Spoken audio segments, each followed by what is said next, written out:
व्यासपीठावर पादुका महोत्सवाच्या निमित्ताने आपल्याला आशीर्वाद देण्याकरता उपस्थित असलेले जीवन विद्या मिशनचे आदरणीय प्रल्हाद दादा पै, त्याचप्रमाणे ज्यांनी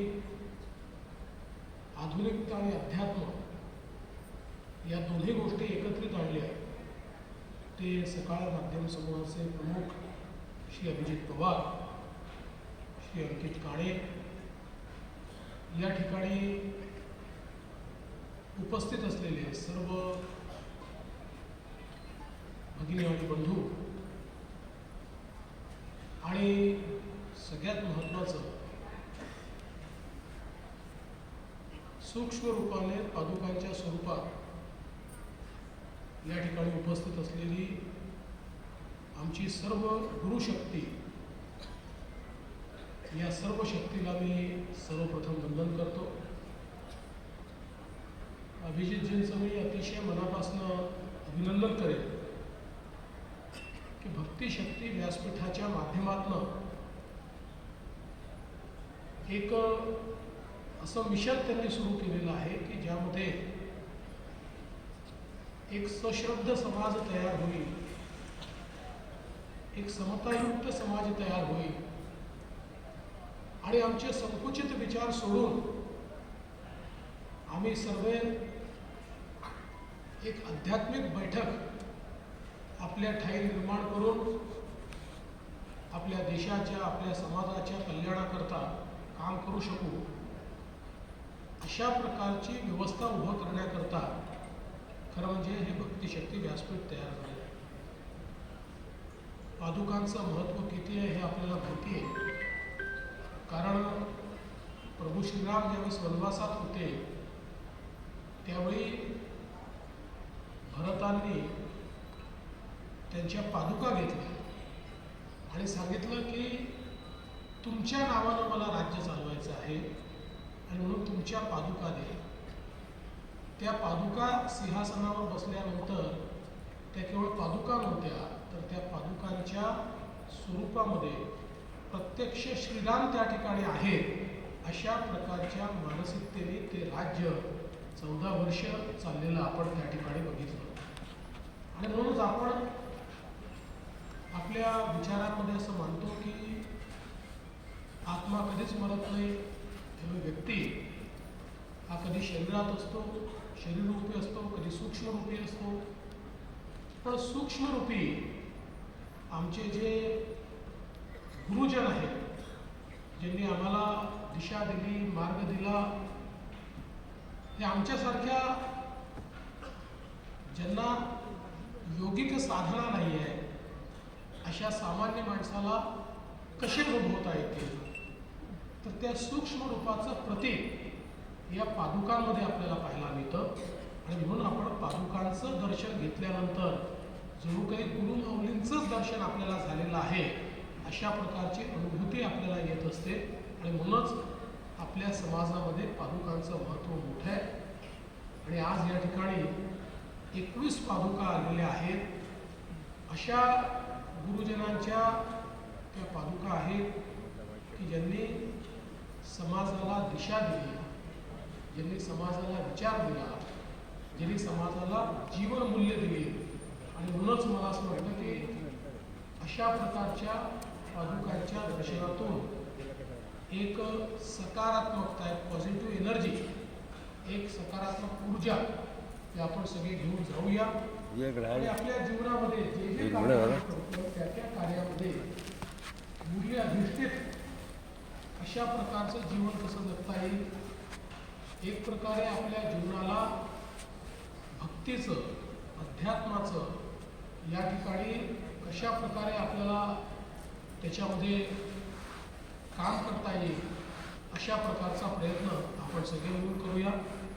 आणि त्यासोबत या व्यासपीठाचा उपयोग करून समाजातल्या विविध लोकांच्या आशा, आकांक्षा, अपेक्षा संकलित करण्याचं आणि त्यासोबत समाज काय देऊ इच्छितो, पैशाच्या व्यतिरिक्त समाज काय देऊ शकतो, कोणी श्रम देऊ शकतात, कोणी प्रेम देऊ शकतं, कोणी सेवा देऊ शकतं, अशा प्रकारचा हा एक अतिशय चांगला उपक्रम अभिजितजींनी हातामध्ये घेतलेला आहे.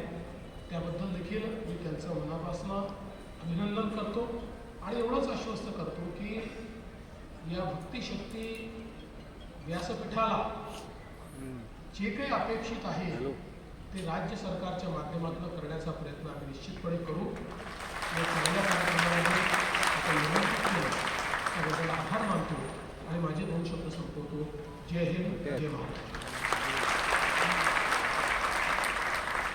धन्यवाद माननीय मुख्यमंत्री श्री देवेंद्र फडणवीस सर. मला वाटतं त्यांच्या आजच्या खूप व्यस्त शेड्यूलमधून सुद्धा त्यांनी वेळ काढून या ठिकाणी आज उपस्थिती लावली आहे आणि त्यांनी अत्यंत अभ्यासपूर्ण असं मनोगत आपल्यापर्यंत व्यक्त केलं आहे. मी यानंतर विनंती करणार आहे श्री प्रल्हाद दादा पै जीवन विद्या मिशनचे की त्यांनी त्यांचं मनोगत आणि त्यांनीच आपल्याशी संवाद साधावा, मार्गदर्शन करावं. श्री प्रल्हाद दादा पै यांना विनंती करतो.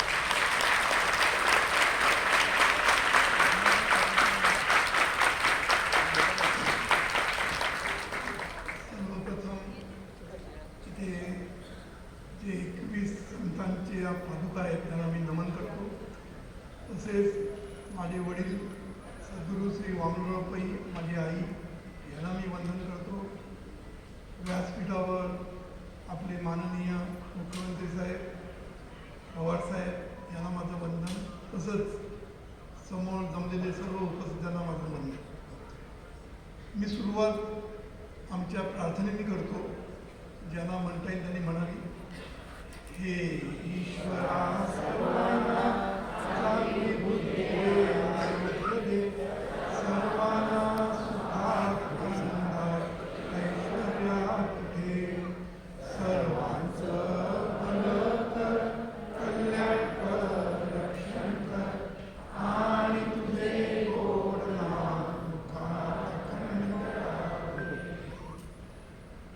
आजचं जे व्यासपीठ आहे भक्ती आणि शक्ती आणि पादुका दर्शन या निमित्ताने मी इथे उभा आहे.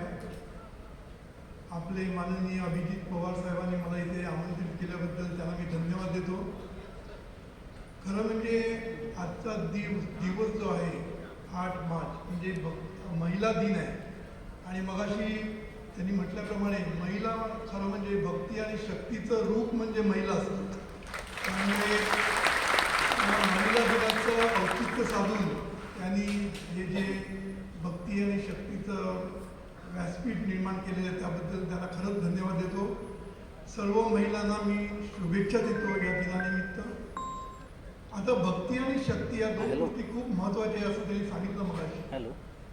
सद्गुरू श्री वामनराव पै यांनी जीवनविद्या ही जी निर्माण केली, जीवनविद्येचं तत्वज्ञान, त्याचं कारणच म्हणून असं आहे की काही लोक फक्त अध्यात्माच्या मागे लागतात, काही लोक फक्त प्रपंचाच्या मागे लागतात.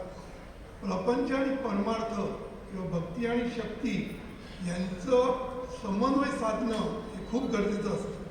आणि सद्गुरूंनी ही जी जीवनविद्या निर्माण केली याचा हे व्यासपीठ म्हणजेच जीवनविद्या मिशन आहे, लक्षात ठेवायचं. म्हणून सद्गुरू नेहमी म्हणतात की पक्षी जेव्हा आकाशामध्ये विहार करतो त्याला 2 पंखाची गरज असते. एका पंखाने तो विहार करू शकत नाही, उडू शकत नाही.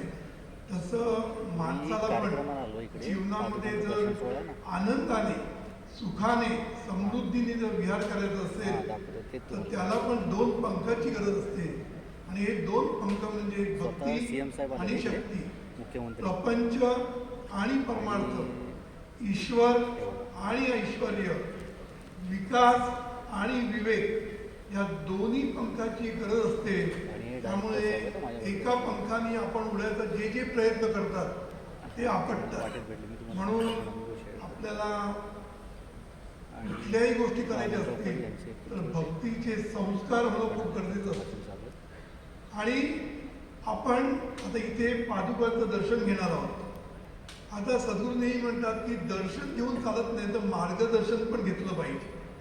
आपण काय करतो, फक्त दर्शन घेतो, पण संतांनी जे आपल्याला मार्गदर्शन केलेलं आहे, आपल्या आपल्याला जी भक्तीची उपासना या उपासना ताईंना मी सांगतो शिकवलेली ताई आहे जवळ आहे ताईंना सांगतो किंवा दर्शन घ्यायला आपल्याला जे उद्याचा दिवस आहे 2 आपल्या मध्ये दिवस जे परिवर्तन व्हायला पाहिजे हे नाही, त्यांना मी सांगतो आज परिवर्तनासाठी फोन करून तुम्ही पण आपण फोन इथे सांगा जेव्हा त्यांना या. पादुकांचं दर्शन घेणार आहोत त्याबरोबर त्यांनी केलेलं आलं? संतांनी केलेलं छान आपल्यासाठी वाटलं जे कसं वाटलं? मार्गदर्शन आहे ह्या मार्गदर्शनचा पण आपण विचार केला आपण अनुभव येईल बघा. आज आपल्यामध्ये आपण खऱ्या सांगितलं अर्थाने तसं. परिवर्तन होईल आणि आपण समाजाचं कार्यक्रमाला परिवर्तन आपण करणं आपल्यासाठी कठीण असलं तरी समाजामधील प्रत्येकाने जर ठरवलं चालेल.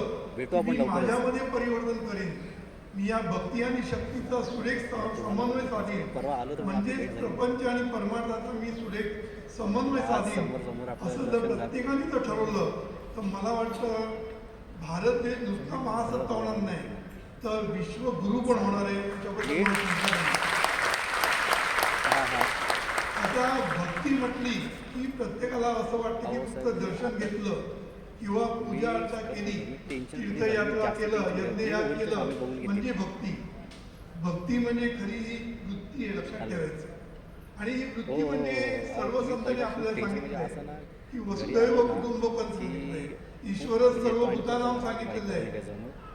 सर्वेंनी सुखीना संतू सांगितलेलं आहे का सांगितलेलं आहे चालेल भेटू लवकर कारण ही श्री स्वामी वृत्ती आपल्यामध्ये समर्थ. आली पाहिजे आणि ही वृत्ती म्हणजे सद्गुरूंनी एका वाक्यात सांगितलंय की माणसाने माणसांबरोबर माणसासारखं वागणं म्हणजेच माणुसकीने वागणं ही माणुसकी ही वृत्ती हॅलो.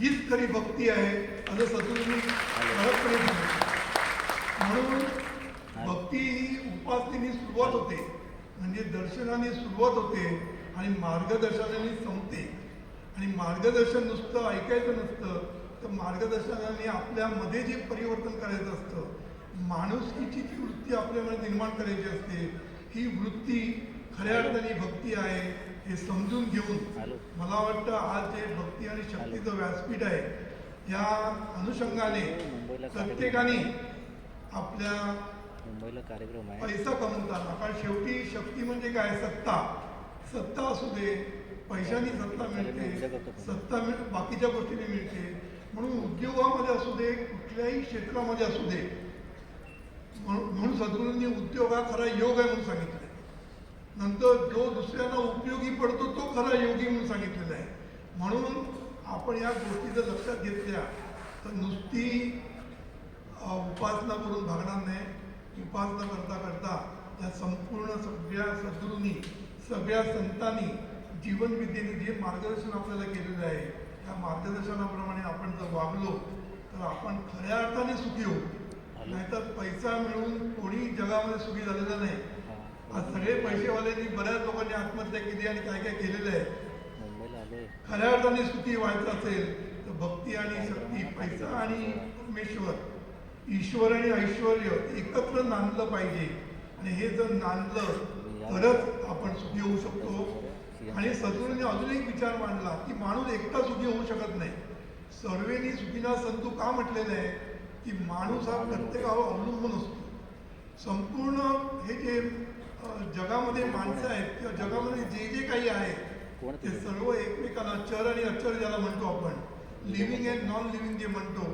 ते सर्व एकमेकावर अवलंबून असल्यामुळे खऱ्या अर्थाने जर तुम्हाला सुखी व्हायचं असेल तर सर्व जर सुखी झाले तरच खऱ्या अर्थाने तू सुखी होशील एकटा सुखी होऊन तू कधीच सुखी होणार नाही पण आपण सर्वांच्या सुखासाठी काही प्रयत्न करून जरूर करू शकतो पण सर्वांना सुखी करणं कम्प्लिटली आपल्या हातामध्ये नसतं पण निदान इच्छा करणं ते सर्वजण सुखी व्हावे अशी इच्छा करणं सर्व सुखी व्हावे असं चिंतन करणं शुभचिंतन करणं एवढं तरी आपल्या हातामध्ये नक्की आहे आणि या अनुषंगाने सद्गुरूंनी ही प्रार्थना मी जी पहिल्यांदा म्हटली ही विश्व शांतीसाठी जी प्रार्थना आहे ही प्रार्थना सद्गुरूंनी त्याच अनुषंगाने म्हटले की आपल्यामध्ये पूर्णपणे चिंतन आपलं बदललं पाहिजे शुद्ध चिंतन व्हायला पाहिजे सर्व सुखी व्हावे सर्वांचं भलं व्हावं सर्वांचं कल्याण व्हावं सर्वजण आरोग्यवान व्हावं असं जे वाटणं निदान तेवढी इच्छा तेवढी प्रार्थना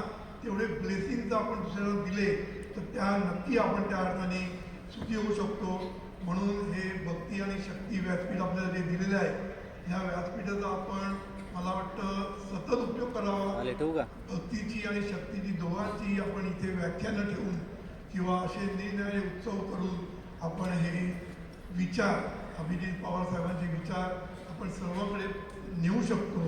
तर पुन्हा एकदा मी आपले माननीय अभिजित पवार साहेबांना खूप खूप धन्यवाद देतो आणि मला इथे बोलवलं, मला संधी दिली. तसेच मुख्यमंत्री साहेबांनी त्यांच्या एवढा व्यस्त कार्यक्रमामधनं ते इथे उपस्थित राहिले त्याबद्दल मी त्यांना पण धन्यवाद देतो. इथेच थांबतो. जय भारत. धन्यवाद मला वाटतं या नोंदवर कार्यक्रमाला मी आपण मान्यवर मुख्यमंत्री साहेबांना पुढच्या कार्यक्रमासाठी जायचं. त्यांनी वेळात वेळ काढून त्यांच्या व्यस्त कार्यक्रमामधून आपल्याला वेळ दिला याबद्दल आपण खरोखर मनापासून त्यांचे आभार मानूया, त्यांचे धन्यवाद देऊया. आणि आजच्या या भक्तिशक्ती व्यासपीठ आणि श्री गुरु पादुका उत्सव सोहळ्याचा खऱ्या अर्थानं पहिल्या दिवसाचा स्वागत समारोपाचा हा संपन्न झालेला सोहळा अत्यंत देखण्या पद्धतीनं थाटामाटात पार पडला असं आपण म्हणूया. आणि उपस्थित सर्व मान्यवरांना पुन्हा एकदा सकाळ माध्यम समूहाच्या वतीनं मी धन्यवाद देतो आणि त्यांचे आभार मानतो. धन्यवाद.